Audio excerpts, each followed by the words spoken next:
Bom dia, pessoal. Estou eu mais uma vez aí fazendo um vídeo para vocês, né, para a gente falar sobre o mercado financeiro, sobre a carteira de investimento da Previcinop. E agora nós vamos falar sobre a meta atuarial também, se a gente vai conseguir bater a meta da forma como está a carteira de vocês, né? Vamos dar uma olhada nesse gráfico aqui, ó. Esse gráfico os senhores já viram no vídeo anterior que eu fiz, eu só completei ele. Vamos relembrar aqui, ó. O que são os índices IMAs que apresento aqui nesse gráfico? Todos esses índices que estão aqui são índices IMA, são todos índices que representam títulos públicos do governo. E essa numeração que vocês estão vendo é o prazo de vencimento dos títulos públicos que compõem a carteira de cada índice. Dessa vez, eu incluí um índice a mais, que é o IDKA2. Daqui a pouquinho eu vou falar melhor sobre ele. O IRFM1, ele está de verde porque ele é conservador. Aqui dentro só tem papéis do governo que vão vencer no máximo em um ano. O prazo de um ano é muito curto, então ele nunca dá negativo. Então ele sempre está com uma ascendência aqui. Já o IMAB5, aqui tem títulos do governo que vão vencer no máximo em 5 anos. Então é um papel de médio prazo.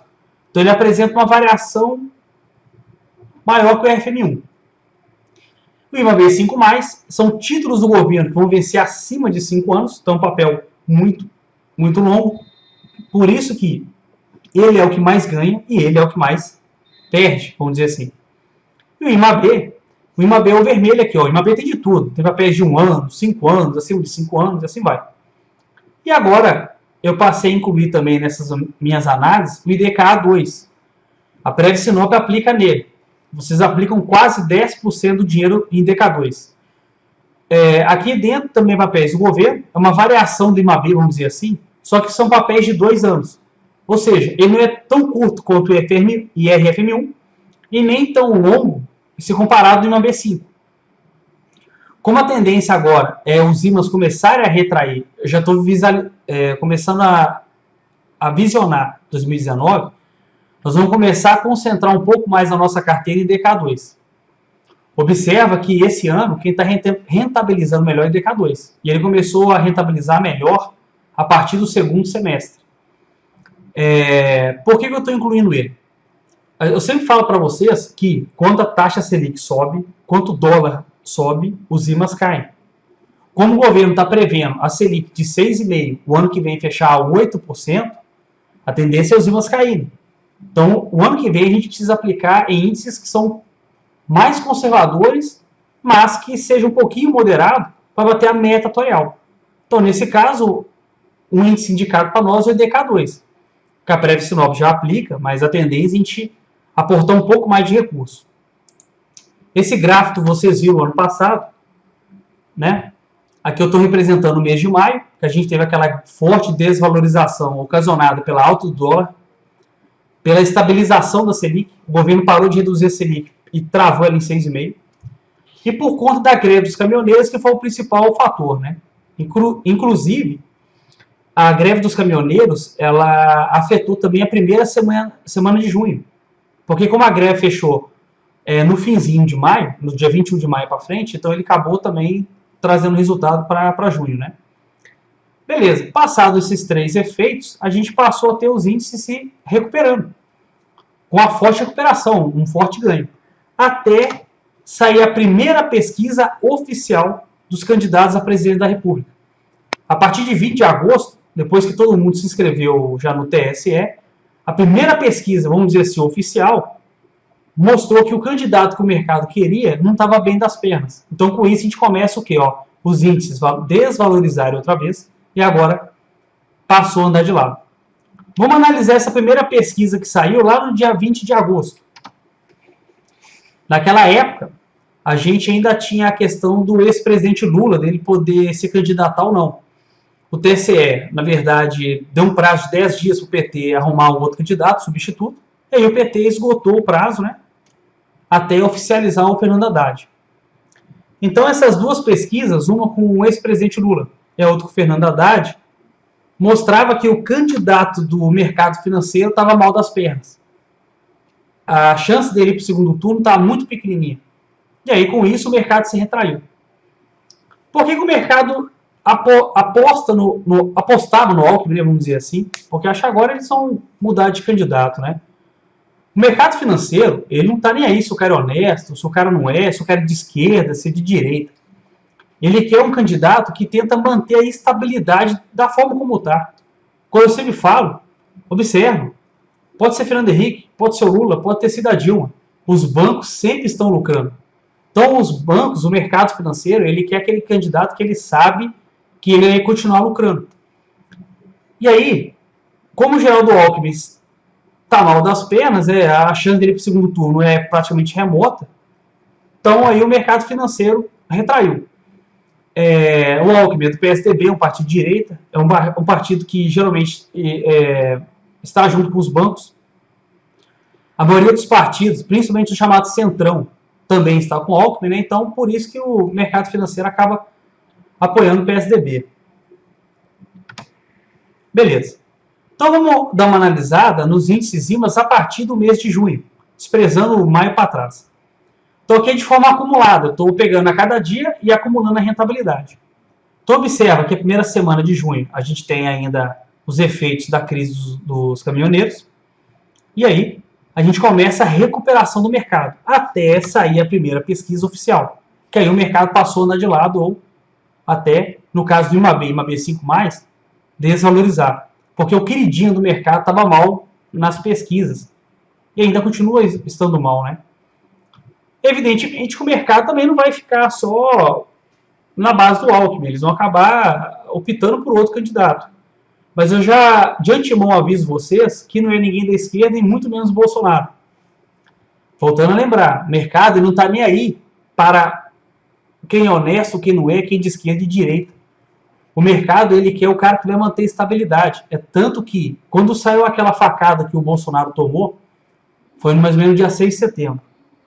6 está aqui, ó. Observa como que os índices começam a subir. Porque assim, a bandeira do Bolsonaro é trazer ordem, segurança pública e família. Essa é a bandeira dele. Só que para você trazer ordem da forma como ele quer, não vai ser na base da conversa. Vai ser na base da bancada. Isso pode trazer instabilidade. O mercado não quer instabilidade. Então, o mercado não gostaria do Bolsonaro e nem gostaria de alguém da esquerda. É claro que no segundo turno eles vão rever isso aí. Principalmente dependendo das alianças que esses candidatos vão fazer, né? Mas a priori, o Bolsonaro também é o queridinho do mercado. Eu até mandei no grupo do WhatsApp aí da Atuarial, o pessoal vai lembrar. Assim que saiu a notícia da facada que o Bolsonaro tomou, dólar caiu, bolsa subiu, né? Então tá aí. Para vocês verem como que o mercado não está sendo influenciado por indicadores econômicos. Não é pela política monetária, é por eleição. No dia 16 de setembro, semana passada, o Copom decidiu manter a Selic 6,5, como está fazendo aí nas últimas reuniões. Só que eles soltaram uma nota para a imprensa dizendo que essa pode ser a última vez que a Selic se mantém em 6,5. Pode ser que no dia 31 de outubro, que é a próxima reunião, eles podem aumentar a Selic, dependendo dos rumores da eleição, né, do candidato que vai ser eleito. Quando saiu essa notícia, eu achei que no dia seguinte os IMAs iam desvalorizar, porque quando a Selic estabilizou, os IMAs caíram. Se o Copom avisa que vai aumentar a Selic, a tendência é a desvalorizar, né? Não, os IMAs reagiram e não tiveram queda. Mas teve uma queda aqui, tá vendo? Essa queda foi por causa do dia 24 de setembro, foi ontem, que saiu uma pesquisa mostrando que o Geraldo Alckmin dificilmente vai para o segundo turno. Vamos dar uma analisada em outro gráfico, como que as pesquisas eleitorais estão influenciando o mercado financeiro. Vamos analisar esses índices, mas não de forma acumulada, analisar eles diariamente, como que eles se comportam todo dia. Tá aqui, ó. Eu coloquei o IRFM1, que é o mais conservador, e o IMAB, que é arrojado, né? Parece um cardiograma isso aí, né? Então, esse aqui é o comportamento do IMAB a cada dia desde junho. Observem que, antes de sair a primeira pesquisa, a gente tem muito mais pontos positivos, muito mais positivo, do que negativo. Muito mais. Inclusive, quando ele deu, mais recente aqui, ele deu menos 0,6, dias depois, 1,20%. A partir das pesquisas eleitorais já de forma oficial, né, com os candidatos inscritos no TSE, a coisa muda. A gente passa a ter mais rentabilidade negativa, ó, bem mais do que positiva. E olha como que as eleições estão influenciando o mercado. Vamos pegar aqui, ó, as últimas pesquisas. No dia 5 de setembro, tá aqui. Dia 11 de setembro, quando divulgaram de novo, quando o Ibope soltou outra pesquisa. Tá, o dia 11 aqui. Dia 18 de setembro, que aí começou a funilar a coisa, começou a ficar Bolsonaro e Fernando Haddad, né? Tá aqui, dia 18. E aí, dia 24 de setembro, que foi ontem, tá aqui, ó. Observa que, durante esse espaço entre uma pesquisa e outra, os índices reagem, observam. Assim que sai a pesquisa, eles vão e desvalorizam. Por quê? Porque o queridinho do mercado é o Geraldo Alckmin, se não me engano, é essa linha azul aqui, ó. Então tá na cara dura que ele vai para o segundo turno. E a tendência é que seja o Bolsonaro e o Haddad, porque observa, o Haddad ele cresceu bastante, mas bastante bem nas pesquisas. Principalmente porque o eleitor indeciso, que é essa linha cinza, está reduzindo. Ou seja, a pessoa que está indecisa está optando pelo Fernando Haddad. O Haddad está tomando voto de ninguém. Ele está pegando voto de gente indecisa. Ele está tomando voto assim, um pouco do Ciro, um pouco da Marina, né? Mas o grosso mesmo é os indecisos, né? Essa turma aí. Então a coisa está funilando realmente para Bolsonaro e Fernando Haddad. Então, quer dizer, até o dia 7 de outubro, a tendência é que os índices permaneçam assim. A partir do segundo turno, que aí a coisa vai mudar, igual eu falei para vocês, o mercado vai acabar optando por alguém. Porque é assim que funciona, né? Como é que você vota aí, vamos dizer, no Guilherme Boulos? Se ele não for para o segundo turno, a tendência é você escolher um outro candidato. É o que o mercado vai fazer. Bom, aqui está os índices IMAS desde 2017. Ó, como eu sempre falo, não adianta ter uma carteira muito alongada, muito arrojada. Porque no fim das contas, quem mais ganha é quem tem uma carteira mais estável, mais moderada. Olha lá, ó. Olha o IMAB5 aqui, ó, tá rendendo mais. E a tendência para 2019 é que o IDKA2 vá render mais. Por isso, nós vamos começar a tratar ele com mais carinho já na política de investimento de 2019. Beleza, fiz uma análise para vocês como que está passando aí, né? O problema está sendo a eleição. Só que a eleição vai passar. E aí, a gente deve mexer na carteira ou não? Muita gente está perguntando isso. Vamos mexer na carteira? Não vai? Deixa como está. Não vamos mexer na carteira. Deixa ela como está. Por quê? Olha essa análise aqui, ó. Vamos fazer uma simulação na carteira da Previsinop. A meta atuarial. A meta atuarial, ela estava estável. Aí veio a greve dos caminhoneiros que causou, eu vou dizer o nome, problema no estoque, né, com produtos, então isso acaba gerando inflação. E a previsão do Banco Central é que a meta atuarial deve fechar mais ou menos em 10,79%. Na verdade, essa não é a previsão do Banco Central, não. O Banco Central ele dá a previsão da inflação. Eu agrego mais os 6%, então eu acho a meta atuarial. Então a meta esse ano ela está prevista a fechar em 10,79%. A carteira da Previsinop, ela começou muito bem, bem acima da meta, conseguiu render mais ainda, deu uma estabilizada e aí chegou o mês de maio, como todo o regime próprio, devolveu boa parte desses ganhos, né? E aí começou a recuperar de novo a carteira, começou a voltar a valorizar e aí começou a andar de lado outra vez. Então a carteira SUS até o mês de agosto, ela está rendendo 4,78%, enquanto a meta atuarial nossa é 6,91%. Por que não mexer na meta? Se a carteira não mexer na meta, não mexer na carteira de vocês. Se vocês não mexerem na carteira, a tendência é que a carteira de vocês vá fechar o ano acima da meta atuarial. Isso aqui é baseado num estudo que eu faço, que está no relatório mensal de investimento. Todo mês a gente envia. E nesse estudo a gente está projetando de forma conservadora que a carteira possa render acima da meta. Muita gente está falando comigo assim, pô, você está louco. A carteira não vai render isso tudo, não. O estudo que eu faço, ele tem um problema aí, que é o seguinte. Ele é uma metodologia que ele usa bem os métodos de pesquisa. É um intervalo de confiança, com margem de erro para baixo para cima, né? E esse estudo está analisando todo o comportamento de 2018. Então, para mim, está projetando uma carteira fechando nisso, eu estou pegando também esse fator aqui, ó, anos de maio, né? E anos das eleições. Se a gente analisar, tira o mês de maio, que foi algo sazonal, a carteira está vindo bem. Se não fosse aqui, a gente já está com a carteira hoje beirando a meta, tranquilo. Então, passando o período das eleições, que já está para acabar, daqui uma semana e meia tem eleição para o primeiro turno, pode ser que a carteira vá render acima da meta. Pode ser que de agosto para frente a gente não consiga repetir isso aqui, pode ser. Mas, se a gente colocar a carteira muito conservadora, pegar tudo que vocês estão aplicando, aplicar em DI e RFM1, que é conservador, nunca dá negativo, aí sim eu garanto para vocês que a gente não bate a meta. Se a gente aplicar em índices conservadores, a carteira SUAS deve fechar o ano em 7,06%. Ou seja, aí sim não bate a meta atuarial. A lei não obriga o regime próprio a bater a meta atuarial. A lei obriga com que a gente monte uma política de investimento cujo objetivo seja perseguir a meta atuarial. Porque bater a meta, muitos fatores podem atrapalhar no bater a meta. Então, é de mercado. Inflação pode pipocar, ou o governo decreta calote, aí os títulos públicos desvalorizam, então automaticamente os IVAs também desvalorizam, né? Ou você tem um aumento da taxa Selic, então vários fatores podem atrapalhar bater a meta. Mas a política de investimento ela tem que ser montada sempre visando perseguir a meta atuarial.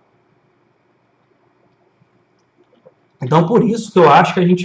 Eu acho não tem que mexer na carteira de investimento, porque se mexer não vai bater a meta. Isso é certo. E da forma como está, pode ser que a gente consiga bater a meta. Alguns estão com receio da carteira fechar negativo esse ano. Não, esse ano não fecha negativo, não. Alguns fundos pode ser que feche negativo, mas a carteira toda não. Que a gente monta uma carteira muito bem distribuída para vocês. Por exemplo, a carteira da Previsinop, 40% dela está em B5 e DK2, que são índices moderados. Então, ela está bem protegida, bem diversificada, né? Beleza. Bom, vamos voltar a conversar o que eu sempre falo, que é hedge, que é proteção. Que as pessoas sempre falam isso para mim. O que a gente pode fazer para proteger a carteira? Nada. Nada. Tudo que a gente pode aplicar e voltado para título público, o máximo que a gente pode fazer é decidir em aplicar em títulos públicos de longo prazo, uma B5+, por exemplo, ou título público de prazo curto, IRFM1. É o que a gente pode fazer. Ou aplicar em ações também, né? Ibovespa e tal. O ideal para a gente, para tentar suavizar as oscilações e instabilidades do mercado, é fazer hedge, fazer proteção, como todo investidor de mercado faz.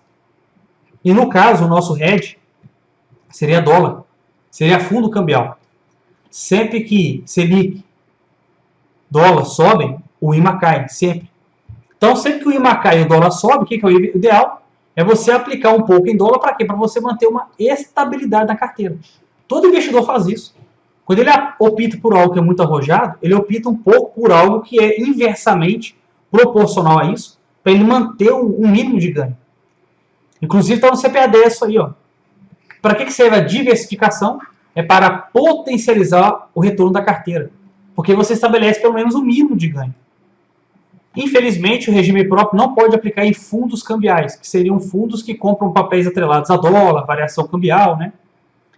E se pudesse? Vamos fazer um estudo, vamos ver aqui, ó. Olha lá, igual eu falei para vocês, ó. Dinheiro, eu sempre falo isso, o dinheiro não some. O dinheiro não some, ele só muda de mão. Ele passa para um lugar, passa para outro. E às vezes quem está com esse dinheiro na mão, ele concentra ele. Ele não diversifica, ele não faz esse dinheiro rodar no mercado. E eu sempre falo isso, ó. Sempre que você racha de ganhar dinheiro com alguma coisa, sai fora disso aí e eu opto por algo negativo. Olha lá, ó. Vamos pegar o Ibovespa, que rendeu 11,14%, e o IMAB, que deu 3,40% em janeiro. Belo ganho para esses dois índices.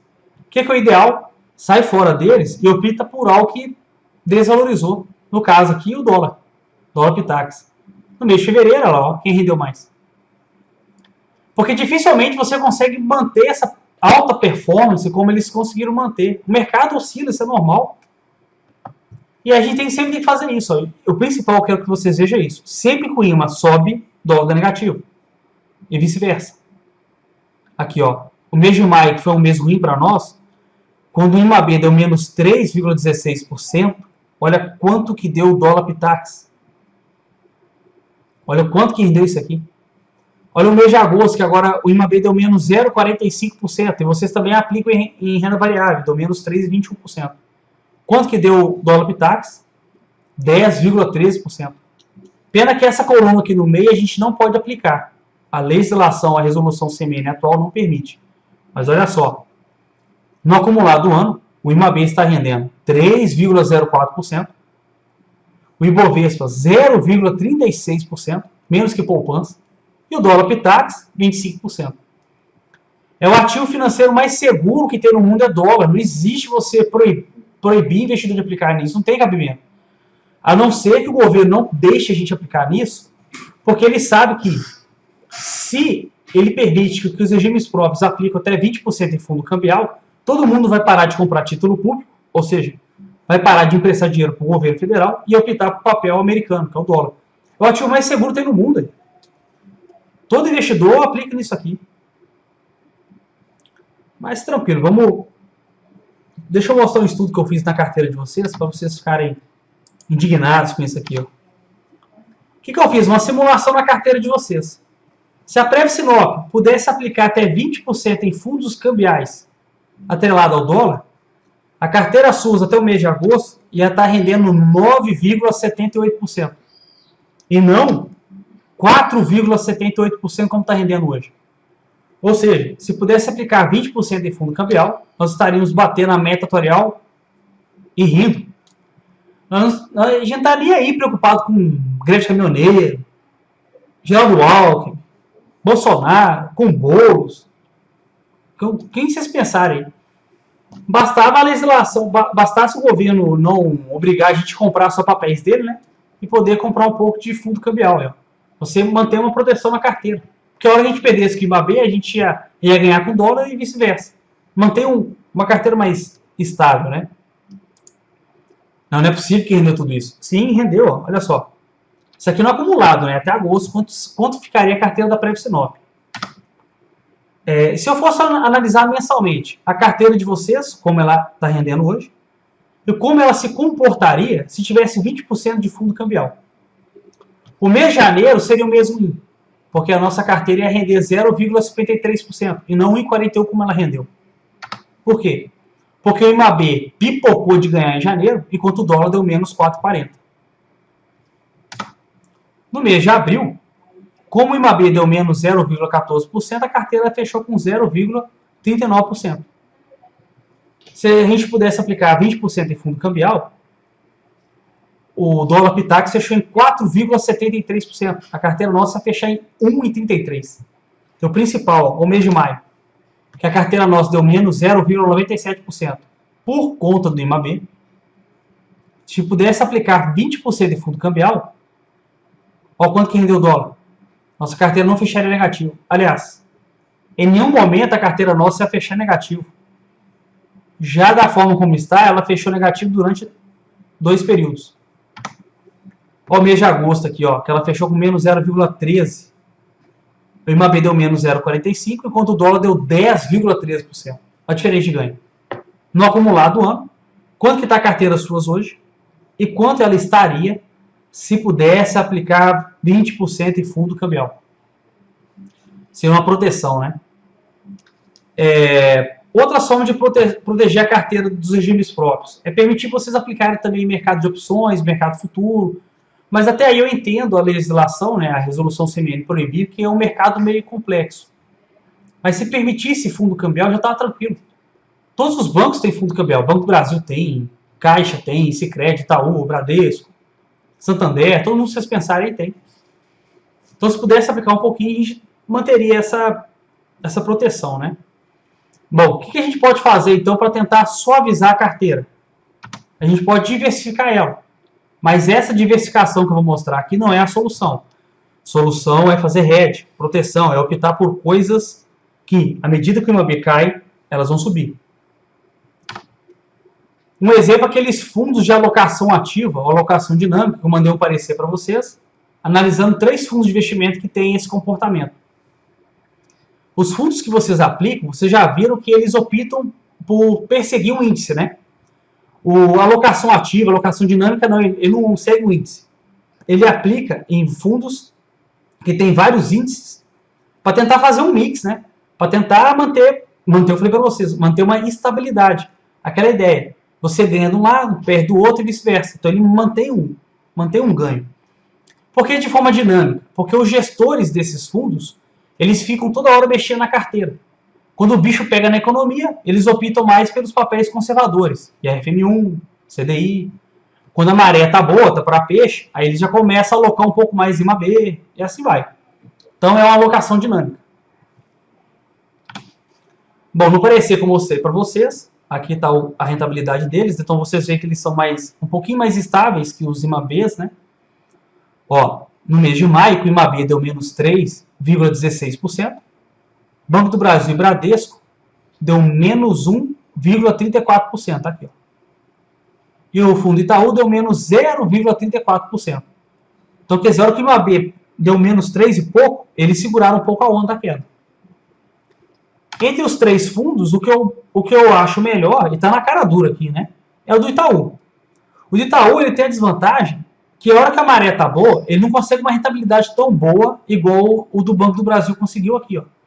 O ganho dele é mais limitado. Só que também a perda dele, que é o que nos interessa, para quem está aplicando em fundos de alocação ativa, né, alocação dinâmica, é ter a menor perda possível. E com a carteira mais estável, no fim das contas, o ganho do Itaú institucional acaba sendo maior que o do Bradesco e do Banco do Brasil. Vocês aplicaram nesse fundo aqui, né, mas eu recomendo, não agora, mas mais para frente, a gente também aplicar um pouquinho no Banco do Brasil, porque assim, oscilação sempre tem. Quando a oscilação está demais para baixo, o do Itaú vai ser melhor. Quando a oscilação estiver demais para cima, o do Banco do Brasil vai ser melhor. Porque ele limita menos o ganho dele. Mas por que eu estou falando que isso também não é a solução? O Itaú institucional até agosto está rendendo 4,88%. Isso que o gestor está mexendo direto na carteira.